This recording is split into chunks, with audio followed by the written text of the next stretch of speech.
Good evening, folks. Thanks for joining us this evening. Now we're going to take some emails from our viewers. The first one is going to be from Melinda from Las Vegas. Melinda, thanks for writing in. What is the best way to price my house without going too low? That's a great question, Melinda, especially in this market environment. The first thing you have to remember is research and patience. Get all your information from as many websites as you can. Some examples would be Zillow.com, Cyber Homes, Real Estate ABC.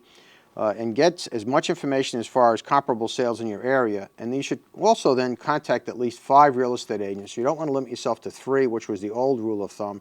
You want to contact 5 because a lot of agents have come into this market when the market was hot and they don't have the experience as far as I'm concerned. You get 5 agents, get 5 different opinions. If you still cannot decide on the price, as a last resort, you might want to contact a real estate appraiser and have the real estate appraiser give you a full appraisal. It should not cost you more than $400, and let him give you comparable sales and explain to you why he's coming up with that value. Now, just understand that the valuation, the estimate of value, is not necessarily going to be the price you're going to sell it out, but it gives you a good guide as to what you should ask your starting price, and expect to either go up or down depending on what the market conditions are in your area. And that's the best way to do it. The next email is from Camille from Buffalo.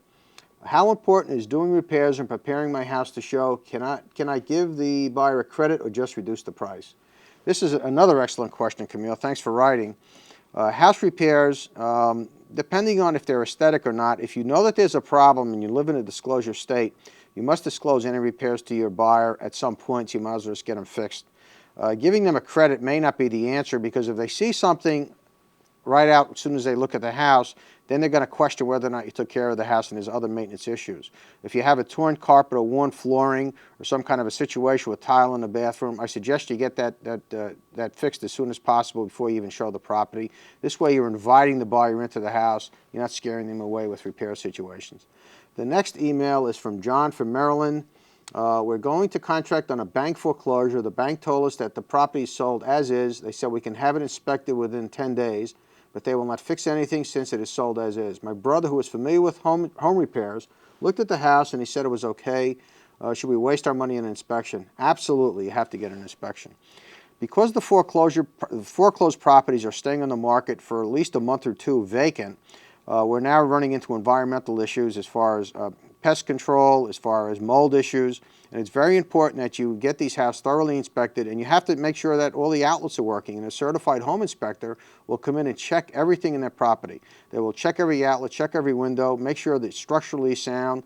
They may not be qualified to do a mold inspection, but they know some of the symptoms, and they may call somebody in to check for mold, see if there's asbestos, but it's very important that you get a proper certified home inspection done. Let's go to the next one, and this is from Chris from Boca Raton.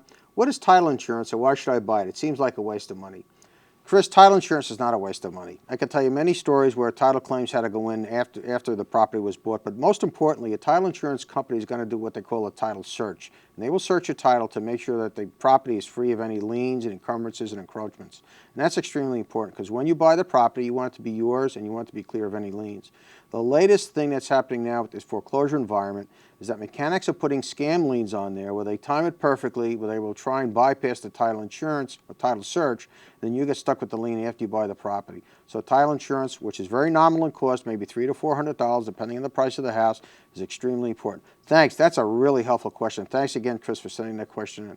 That's all the time we have today, folks. Thanks very much. We'll see you next week. If you have any additional questions, please feel free to email me at joe@americasbestagent.com. Thanks again.